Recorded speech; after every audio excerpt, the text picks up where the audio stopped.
يلا انا هبدأ. طيب، ايه الاخبار؟ عاملين ايه النهارده؟ بقى اولى حلقات ان شاء الله البودكاست العظيم ان شاء الله. قعدة حكاوي. النهارده معايا حد مميز جدا وفي مجال الطبخ. فالنهارده معايا سديم. سديم، ازيك؟ هاي، عامله عاملة ايه؟ ايه؟ ايه الاخبار؟ تمام مبسوطه الحمد قوي ان لله. انت معايا النهارده انا بجد. كمان مبسوطة جدا والله. وانا thank you for coming قوي. ثانك يو. كل اخبارك سنة وانت ايه؟ طيبة. كل سنه وانت طيبه. مم. ايوه، متخيله خلاص ايه يعني. ده؟ وبعدين الجو تحسي اللي هو ايه. انا مش شتاء وانا مش لا. صيف. مم. اخبار البلوج ايه؟ والله حلو. اه. الحمد لله، يعني مبسوطة مم. ان انا يعني كل يوم كده بحس ان انا بفيد الناس، بعمل حاجة مم. بجد. لما حد مثلا يبعت لي يقول لي انا عملت حاجة كذا وراكي وعجبتني قوي، ببقى مبسوطة جدا جدا. مم. وبحس يعني بفتكر انا ليه عملت الموضوع ده، عشان ساعات بس ايه من كتر مم. المشاكل بقى بتاعه الشغل نفسه بالظبط. بتنسي انت كنت بتعملي الموضوع ده ليه. يعني هو انا كنت اه. بادئه ليه لما مم. بقى ما كانش فيه بقى خالص، ولا بتشتغليش مع حد اصلا، بتصوري فور فن كده. مم. فدلوقتي لما بقى حد بيبعت لي يقول لي ثانك يو، ساعدتيني في حاجه، خدت وراكي حاجه كده، معلومه كده صغننه، ببقى مبسوطه جدا جدا. بالذات بقى لما تبقى مثلا ست كبيره من اللي هي شبه اه، امهاتنا اللي كده، هو وتقولي مثلا اتعلمت منك، اتعلمتي مني انا. انت مننا. انا انا يا ست انا الكل. العبد الفقير. ده يعني ده شرف انا كبير لسه مش. جدا ليا بجد. طب الحمد لله لو يعني. احنا خدنا كده من الاول، انت اصلا بدأتي من امتى؟ انا بدأت من تقريبا 5 سنين تقريبا يعني. مش مدة مش كبيرة قوي برضو مش صغيرة قوي، فأكيد مم، عديتي بيها بحاجات يعني. مظبوط فعلا. اه. انا ابتديت كان ابني صغير، امم. كنت قاعده في البيت علشان قعدت احاول اشتغل كذا مره كده ورا بعض. هنتطرق للحتة دي اه. بقى. اه. قعدة البيت جميلة على فكرة، ما فيهاش أي مشكلة خالص، أنا بحبها والله بجد. اوكي. بس أنا كان في الفترة دي امم. معرفش يعني كل الناس متوقعة مني إن احنا خلصنا جامعة نشتغل بقى. ما هو ده بقى، ده اللي انا كنت عايز يعني اسالك فيه، ان خصوصا يعني بحس عشان احنا ستات عامة او البنات وكده بيبقى فيه بريشر بعد ما بتخلصي جامعة ان انتي هتتجوزي مهم. وهتشتغلي بالظبط. وهتخلفي، يعني لازم تعملي. كله في نفس الوقت. اه، ولو بحس ان الناس مش مدركة حتة انه انا ممكن اشتغل بس مثلا حاجة مختلفة، مش لازم اشتغل في شركة. انتي اصلا انا عارفة ان انتي متخرجة من اعلام، فاعتقد انه مظبوط. اكيد دراستك ساعدتك عشان انتي بتقدمي المحتوى بطريقة ويل كرافتد قوي. thank you تحسي so much. الفيديوهات ما شاء الله كلها متحضر لها. انتي مش بتعملي فيديوهات ارتجالية، صح؟ لا لا خالص، انا اه. كل حاجه بتكون مدروسه جدا. بعمل ستوري بورد او يعني برسم كده كروكي على ايدي. لكل وصفة. كل وصفة أنا عايزة أصور إيه بالظبط، بعدين إيه بعدين إيه، حتى يعني ثانية بثانية ببقى عارفة أنا هصور إيه بالظبط وفي أي بوزيشن. لما باجي أسجل فويس أوفر لازم كل حاجة بتكون مكتوبة. فما عندكيش حتة انا قمت النهاردة هعمل حاجة هخش المطبخ اعملها ما كده. بسيبش حاجة للظروف خالص. مش حاجة كنت في الأول للصدفة. بعمل كده، كنت في الأول وبعدين. خالص خالص. اه. أدخل بسم الله، بعمل غدا عادي النهاردة اللي احنا هناكله عادي. فمثلا وبعدين. ممكن حاجه وانا بصور مثلا اه. بنقل الكاميرا او بعمل حاجه او كده، لان اه. انا بعمل كل حاجه لوحدي. يعني اه. انا اللي بصور، انا اللي بظبط كل حاجه. انا المخرج والإيديتور بالظبط، وانا اللي بقول كات وكل حاجه. اجي مثلا ابقى بعمل الاقي نفسي مثلا كنت بقلب بصله مثلا اتحرقت، اللي هو ابتدي من الاول بقى، ابتدي من الاول جديد. مش هنعيد. والله من الاول. اه. فممكن مثلا فعلا بجد تصوير ياخد مني في الاول يعني 4-5 ساعات مثلا. جربتي تشتغلي في شركات؟ جربت اول ما اتخرجت. حلو. قعدت وبعدين. شويه كده ايجنسيز، لان انا كنت اه. خريجه ماركتنج وادفرتايزنج. مم. وكنت بحب دراستي جدا جدا، ويعني كان عندي نيه ان انا هاكل بقى خلاص، انا هتخرج من الجامعه هاكل السوق خلاص. انا هبقى اصيع حد في الماركتنج والادفرتايزنج. اوكي. بس وكان عندي افكار كتير واشتغلت فعلا في كذا شركه كبار يعني. امم. وكنت عامله شغل كويس جدا وتمام والدنيا لطيفه قوي. ايه اللي حصل بقى؟ اتجوزت، امم. وبعدين جبت بيبي بسرعه قوي. امم. فكنت مبسوطه جدا على فكره، يعني ما اه. كانش في حاجه. اخدت طبعا اجازه شويه، سبت الشغل شويه، بعدين رجعت شغل تاني اه. كده، قعدنا بقى نقطع كده. بس انا كان عندي اوبشنز، يعني كان مثلا ممكن الناس بقى تقولي مثلا دخلي حضانه، ايوه. سيبيه مع مامتك، سيبيه مع حماتك كده. وانا كنت حاسه بصراحه ان انا لو قسمت نفسي 2، يعني طبعا هو شابو لاي واحده بتعرف تعمل ده، بس انا بتكلم عن قدراتي انا شخصيا. يعني انا لما بكون في الشغل ببقى دماغي في البيت، ولما بكون في البيت بتبقى دماغي في الشغل. ف... وبحب اعمل كل حاجه مظبوطه وكل حاجه كامله يعني. طبعا مفيش حاجه هتبقى كامله اكيد يعني، اكيد طبعا. بس بحاول على قد ما اقدر ان انا اسعى للبرفكشن يعني. ان انا مثلا ان انا طول ما انا موجوده في البيت انا مفيش حاجه ابني هيعملها هتفوتني. مثلا first words النهارده مشي كده. الحاجات دي انا بتفرق معايا جدا نفسيا ان هي ان انا ما اكون، فوتهاش. واكيد اي ام كده طبعا أكيد يعني طبعاً. بجد. وربنا واول يكون بيبي في كمان عون بيبقى اي ليه واحده بتشتغل بجد. يعني انا لما جربت الحياه دي فتره قصيره ما قدرتش استحملها كتير. كنت فعلا حاسه ان انا مشتته جدا، دماغي في كل حته، بفكر في 100 حاجه في اليوم، مش ملاحقه اعمل حاجه. وحرفيا يومي دايما بيجري يعني، اليوم دايما بيجري، الاقيه خلص وانا حاسه ان انا ما عشتوش يعني. معاكي حق. حاسه ان انا عملت نص مجهودي في الشغل ونص مجهودي في البيت، طب خلاص نكمل بكره. كل يوم بقى كده بنجري ورا بعض. لما سبت الشغل بصراحه كنت مبسوطه قوي قوي. ما ندمتيش على القرار خالص ده؟ عشان خالص. في ناس او في امهات بتحس بالذنب قوي ان انا يعني خلاص انا حياتي اتغيرت، وزي ما انتي قلتي عادي انا مش مستريحه نفسيا يعني. انا اللي خدت القرار ده مش بناء مثلا على بالظبط. ظروف بالظبط. اجبرتني على كده. بس انتي ما ندمتيش؟ لا لا خالص. يعني امتى حسيتي ان انا برضو خلاص انا يعني سبت الحاجه اللي انا مش اللي انا عارفه ان انا مش عايزاها، بس امتى عملتي الحاجه اللي سادين بتحبها وفعلا شغوفه بيها؟ لان هل انت اصلا كنتي بتطبخي قبل ما تتجوزي او في البيت لا عندكم؟ خالص، لا لا خالص، ما كنتش بعرف اطبخ خالص نهائي. يعني كنت بعرف اعمل حاجات بسيطه. وبعدين لما اتجوزت عارفه فرحه بقى المطبخ الجديد، طبعا الحلل الجديده وعايزه تجربي كل حاجه. انا كنت بقى وادخل بقى بصراحه في دلوقتي شيفات كبار جدا، وساعتها برضو كانوا كبار جدا. بدخل ادور على الوصفه وامشي عليها مظبوط قوي وانفذها زي ما هي وتطلع حلوه. كنت كل مره بنبهر، اللي هو انا اللي عامله كده، لا مستحيل. فحسيتي ان فواحده واحده كده ابتديت انا ابقى عايزه بقى اعمل حاجات مختلفه يعني. تتبيلات مختلفه مثلا، بطريقه مختلفه، طريقه طبخ جديده. ابتديت اذاكر في الموضوع شويه. واكشلي يعني انا كنت بفكر ان انا عايزه ادرس، يعني انا عايزه اكون بروفيشنال. لان برضو ده يعني خطأ شائع شويه، انه الناس بتعتبرنا بقى شيف وكده. لما حد مثلا ممكن يقابلني مثلا في حته، مبدئيا اصلا ان حد يعرفني اساسا دي حاجه غريبه جدا بالنسبه لي يعني. انا يعني لما حد مثلا يقرب مني يقول لي مثلا اللي هو ايه في ايه، كأن حد غريب بيكلم في الشارع لا مش هرد. فانتي الفكره او انت لو بتقولي اطلع ان في انت برنامج you're not a chef لا اكيد ام نوت شيف. ليه؟ علشان ده علم، يعني علم كبير جدا جدا. الناس بتاخد فعلا سنين عشان تتخرج، عشان تاخد يعني عشان تاخد اللقب ده. بيشتغلوا في مطابخ كبيره جدا في وقت كبير جدا، ويبتدوا بيعملوا حاجات بسيطه قوي لغايه ما يبقى شيف يعني في مطبخه. دي حاجه كبيره قوي. انا عندي باشن للطبخ. وبصراحه بالبلدي قوي كده. ايوه يعني انا بتكلم مع الناس كانهم ايه، يعني كأن واحده صاحبتي معايا على التليفون. بقولك ايه، انا اكتشفت بقى طريقه جامده جدا او مثلا لما واحده صاحبتي تقول لي، وعندي واحده من صحباتي دي هتعرف نفسها يعني. دي حاجه انا براود بيها جدا جدا، وانا حاجه سيمبل يعني. كانت بتستصعب قوي تعمل الرز قوي.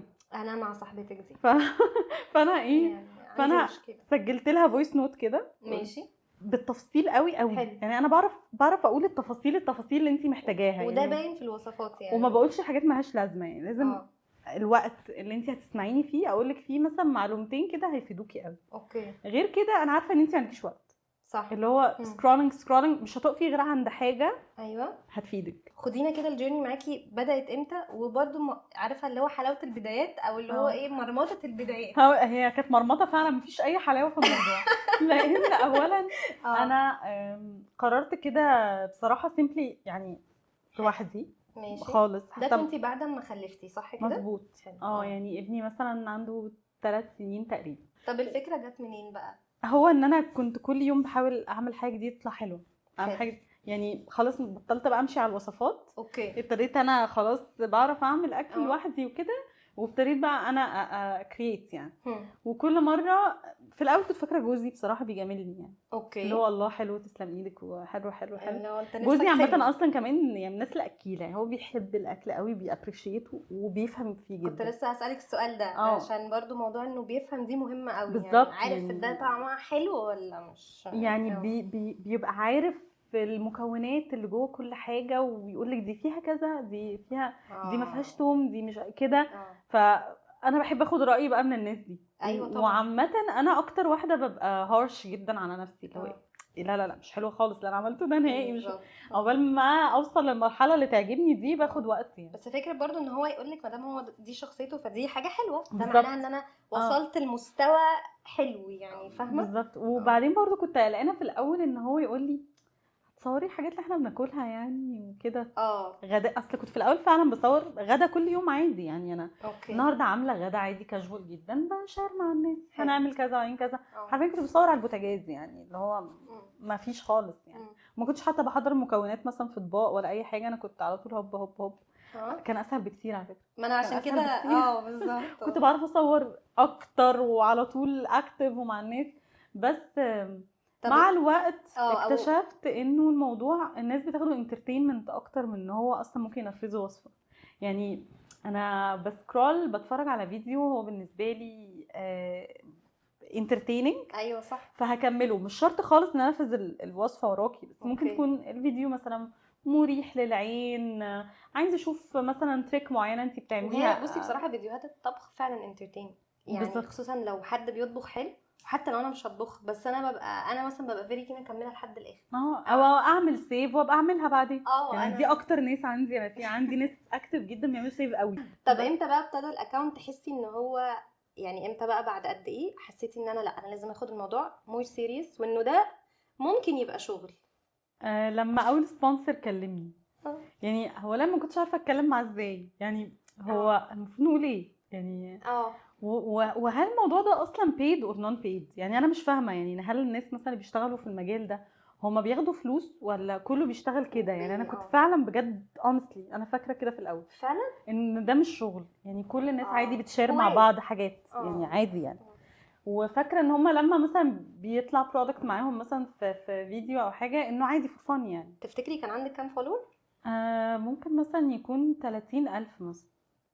يعني ده رقم برضو مش قليل مش كبير قوي، بس رقم حلو برضو. بس يعني فعلا ما كنتش متوقعه الستاب دي حتى، يعني مش قاعده مثلا مستنيه سبونسر، لا انا عادي يعني فعلا الموضوع ما كانش في دماغي.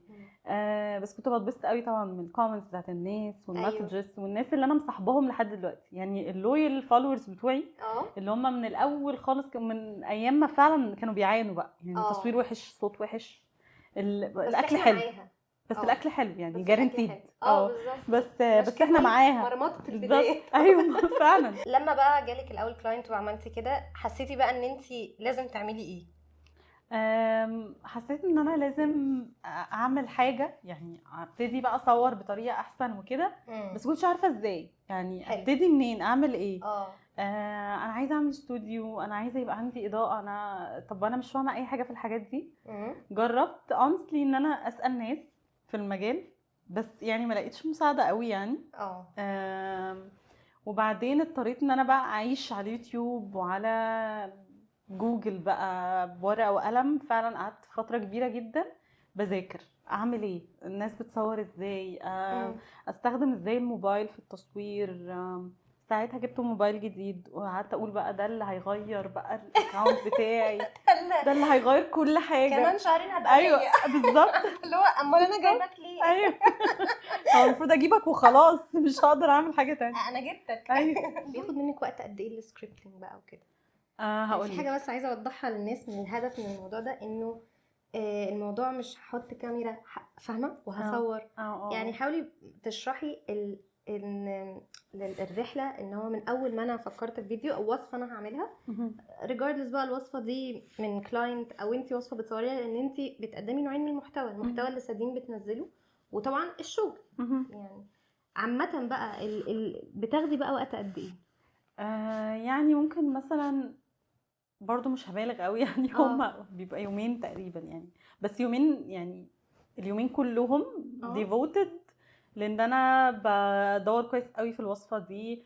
خلي بالك برضو الكومبيتيتورز كتير في المجال جدا، انت مجالك ما فيهوش غير كومبيتيتورز بصراحه. ما احبش مثلا حد يقول مثلا دي الوصفه دي بتاعتي دي عاملاها زي ما انا عاملاها بالظبط بتاع، فلازم تكوني مركزه قوي قوي انه يعني تكوني عامله your own.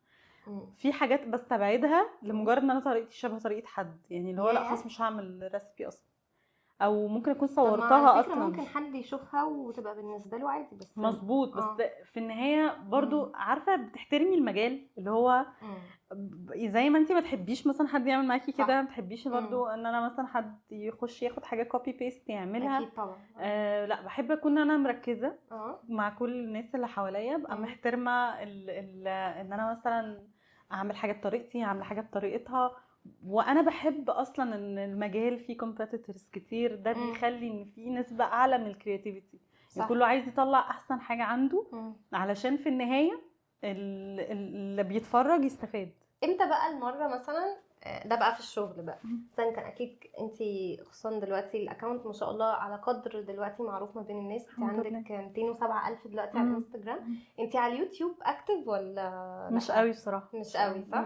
عشان الارهاق بتاعه او عشان البروسس بتاعته؟ علشان هي طريقه التصوير بتاعه اليوتيوب مختلفه شويه. صح. اختلفت شويه دلوقتي في الشورتس، بس برضو يعني خلي بالك انت الفيول بتاعك اصلا لما بتنزلي كل وصفه هو الناس، فلما لما بتنزلي فيديو وتلاقي دنيا صحراء ما بيبقاش عندك الباشن قوي انك تنزلي تاني. عشان يعني يوتيوب دايما بحسه منصه مختلفه قوي، ويعني انا عارفه ان هم حطوا شورتس بس لا لونج لازم صح. يعني لو انت قررتي ان شاء الله يعني تاخدي طريق اليوتيوب which is good طبعا، لا لازم الموضوع انا بفكر جدا اعمل كده. لا لازم. ليه؟ لان انا بجد عندي كلام كتير اقوله، يعني انا رغايه شويه على فكره، يعني اللي يعرفني هو انا رغايه جدا. بس سيبك انت زي ما بدات الانستجرام، وكان يعني احنا كنا قبل ما نصور كنت انت بتقولي ان في ناس كتيره كانت مش وممكن حتى من عيلتك اللي هو ما كانوش متخيلين ان ده شغل صح، او مستهيفين الموضوع. مظبوط صح يعني. يعني لحد دلوقتي فعلا ماما مثلا تقول لي مش هتشتغلي بقى؟ انا بشتغل والله، انا بشتغل والله بشتغل، بس هي مش حتى على فكره مش بس يعني مش بس معارفك او صحابك وكده، هو كمان في زي كده ميس اندرستاندينج مع الناس السبونسرز بيبقوا جايين لك مثلا لشغل، انه مثلا هم مش معترفين ان يعني ان ده شغل اصلا، يعني انت بتشتغليش، يعني انت هتحطي الكاميرا كده بس وتصوري. يعني انا اصلا جايه لك اساسا يعني مش مقتنع. طب بالظبط، فانت هتجيلي ليه؟ يعني لو انا مثلا ما بعملش حاجه مميزه هتجيلي ليه؟ ده حاجه مثلا من الحاجات. حاجه تانية برضو ان الناس اللي بتستغرب ان ده شغل اصلا، يعني ايوه اللي هو الدنيا بتتغير بتتطور شويه. بالظبط. حتى لو يعني زمان بقى على ايامنا لما كنت انا بدرس مثلا كانت بتبقى الوسائل الاعلانيه، يعني الوسائل الاعلانيه دي كانت بتبقى اوت دورز، كان بيبقى التي في ادز، كانت بتبقى راديو مثلا، حاجات كده. طبعا موضوع صناع المحتوى بالظبط زاد عليها دلوقتي مجرد وسيله زياده. طبعا انت حر جدا انك انت تختار الوسيله اللي انت حاببها صح، او اللي تتناسب مع الجمهور اللي انت عايز توصل له. في النهايه ده شغل، الموضوع مرهق. عشان كده في ناس ساعات اكيد ودي انت قابلتيها في كلاينتس مثلا حد يكلمك مثلا حد يقول لك احنا عايزين فيديو بكره. ده بيجي لي فعلا. فاللي هو يعني ببقى فعلا يعني مش عارفه اقول ايه، هو ايه المطلوب بالظبط، يعني ايه عارفه اللي هو يعني انا ممكن ما اعرفش اسلم صوره، مش هقول لك فيديو، بس ما اعرفش اسلم صوره في 24 ساعه بجد يعني. ايوه انا عشان كده بقول لك انه يعني لا الموضوع صح، يعني انت مثلا لما او عاده لما كلاينتس بيتكلموا دلوقتي او كده ايه الوقت المناسب عشان تطلعي الحاجه بالكواليتي اللي انت راضيه عليه؟ طبعا بيبقى على الاقل اسبوع مثلا، يعني اسبوع عشان اعرف انا بس.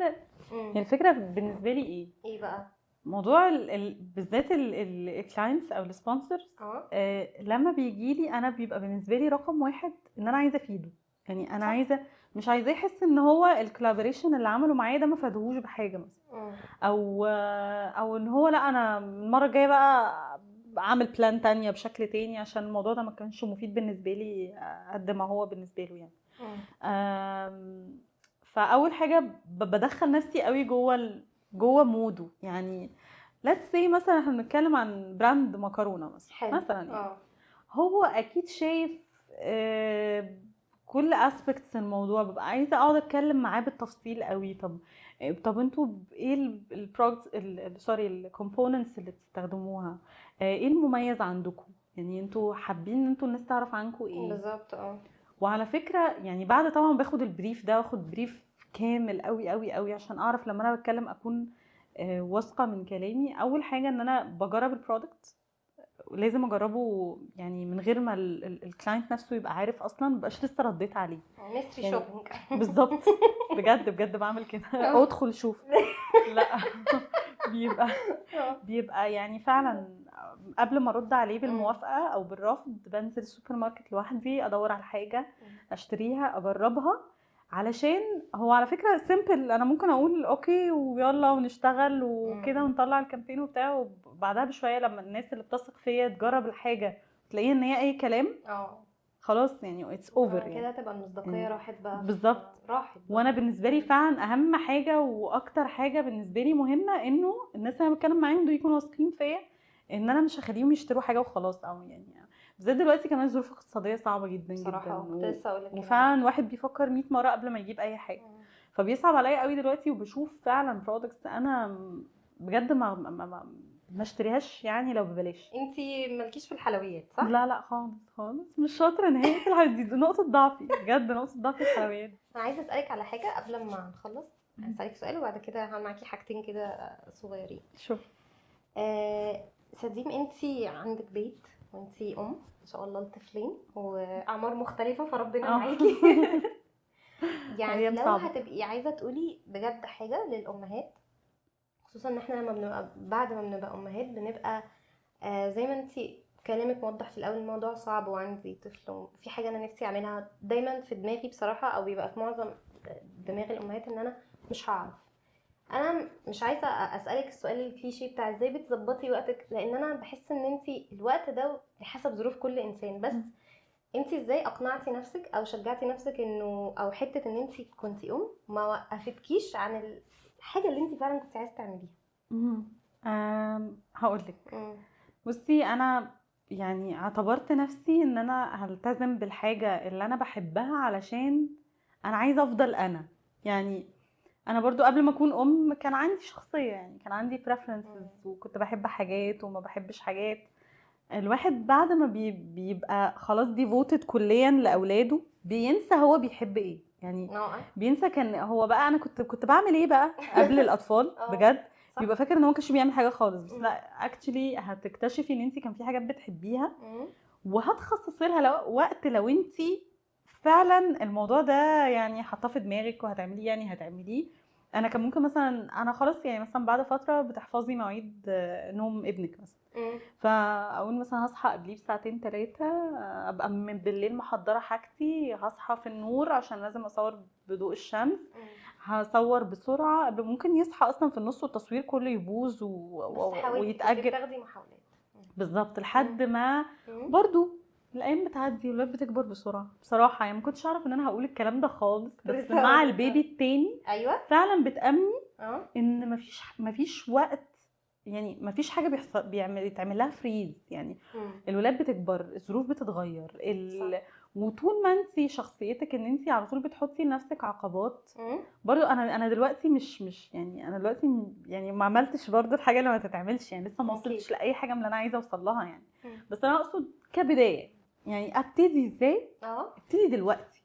يعني دايما الناس في ناس بتبعت لي ناس تقول عايزه ابتدي اعمل وصفات واصور كده، فاقول لهم ما تستنوش لما يبقى عندكم حاجه، يعني ما تستنوش. والله انا مثلا مستنيه لما اجيب الموبايل الجديد بقى ابتدي اصور. والله انا مستنيه لما اعمل الاستوديو بتاعي بقى ابتدي. انا مستنيه اجيب الاضاءه عشان لا بجد ابتدي باللي عندك، ابتدي باللي موجود دلوقتي تحت ايديك، ومع الوقت هتلاقي نفسك بتكبر، هتلاقي نفسك الظروف الظروف بتتغير، مهما عملت مش تقدر تثبتها زي ما هي. دي حقيقه فعلا. بس طيب انا عندي حاجه كده، بصي هنا موجود 3 لا استني هم ايه 3 اللي بعدهم هم 3 اوكي ما شاء الله عليا. عايزاكي تاخدي واحده فيهم اوكي وهي مكتوب على ظهرها. امسكها ماشي اوكي. وهي مكتوب على ظهرها كلمه، فشوفي انت هتختاري انهي واحده وقولي لي الكلمه دي تعني لسديم ايه. اوكي خد اول واحده. امتنان. ممتنه لمين؟ اوكي ده بصراحه ايزي. ماشي. لانه يعني في دماغي دلوقتي اصلا وانا بتكلم اه ان انا فعلا يعني لولا الدعم اللي بيعمله لي جوزي في الشغل مم. وفي حاجات تانية كتير انا ما كنتش عارفه اعمل اي حاجه يعني. بجد حته يعني الكلام اللي انا بقوله دلوقتي كان هو اللي بيقوله لي زمان قبل ما ابتدي. اوكي. انتي بصراحه يعني اللي أيوة. هو بيقول لي بكل صراحه انتي اه. على فكره بتصعبيها على نفسك شويه يعني. مم. كل مثلا تبقي خلاص هتبتدي تقولي طب انا بقى هشتري مش عارفه ايه بعدين ابتدي طب انا اه. بقى لا ابتدي مم. دلوقتي يعني ابتدي واعملي اللي انت عايزاه مم. قبل ما تحسي انه اصل بجد الايام تعدي بسرعه دي السنين حقيقة تعدي فعلا. بسرعه. مم. فانا يعني انا مثلا لو عندي دلوقتي المينتاليتي دي من 5 سنين كنت هبتدي افضل من كده كمان. اللي هو يعني كنت لان انا هبتدي الحمد لله الحمد لله الحمد يعني لله. مش كل الناس عندها النعمه دي انك انت تبقي بتشتغلي الحاجه اللي انت بتحبيها. دي حقيقة. لا والاهم بصراحة في اللي انت قلتيه ان انت تلاقي، بصي هو مش لازم يبقى في ناس كتير بتديكي دعم، بس لو كمان شريكك يعني حد مهم جدا في حياتك وان هو بيديكي دعم، فدي حاجة عارفة اللي هو تخليكي اللي هو يعني اطير لحد القمر عادي صح. بقى يعني عارفة صح. انا. مظبوط فعلا. فاخر حاجة بقى هندوق بس حاجة مع بعض عشان اكيد انا مش هجيبك هنا ومش ما تخافيش مش انا اللي طبخاها. لا ليه بس كنا عايزين لا، نريت كنا عايزين نريت من لا 1 انا to مش 10. هحط نفسي في الحته دي. دوقيها. انا طبعا التقطيع التحفه ده انا اختي دلوقتي هتبقى مبسوطه بيا قوي عشان دينا دايما بتقول لي ان انا ما بعرفش اقطع. اوكي لا حلو متقطع حلو والله اهو بجد. ماشي. ندوق بقى. ندوق بقى ونقول. مش انتي اللي عاملاه؟ لا الحقيقه حلو قوي. لطيفه صح. يعني ما بحبش الحلويات قوي بس دي أيوة. حلوه فعلا. ما انا عشان كده بصراحه قلت ايه، ما دخلت قلت ايه، لا انا مش هجيب لها حوادق، انا هجيب لها الحاجات التانية. ايوه كان نفسي تجيلي في حتتي مش في لا لعبتي. لا قلت بقى ان احنا ندوق مع بعض كده حاجه تانية يعني. حلو قوي. حلو. سديمة انا بجد اتبسطت معاكي قوي قوي النهارده. ميرسي جدا انا ما حسيتش بالوقت ولا انا بجد. يعني انا لولا رحيم مش هوقف. انا يا جماعه هو مصمم نقفل. بس انا بجد اتبسطت قوي النهارده وعرفت حاجات كتير وانا مبسوطه بجد جدا جدا بكل اللي انتي وصلتي له. يعني احنا عارفه ان احنا عشان عارفين بعض وكده بس أيوة. انا بجد يعني انتي بالنسبه لي حد فيري انسبايرنج، عشان كده انا كان مهم تبقي معايا في قعده زي كده. ثانك يو سو ماتش بجد. انبسطت جدا جدا بالكلام معاكي فعلا. مبسوطه ان انا جيت النهارده بجد. ان شاء الله لسه ان شاء الله المره الجايه بقى في المطبخ مع رحيم موضوع نشوف العيش ده. صح. انا عايزه اعرف برضو بيعمل ساور دو تقريبا وعايزه بقى اركز. انا لسه ماليش اي حاجه خالص بقى فهنشوف الموضوع ده. ماشي اوكي باي باي.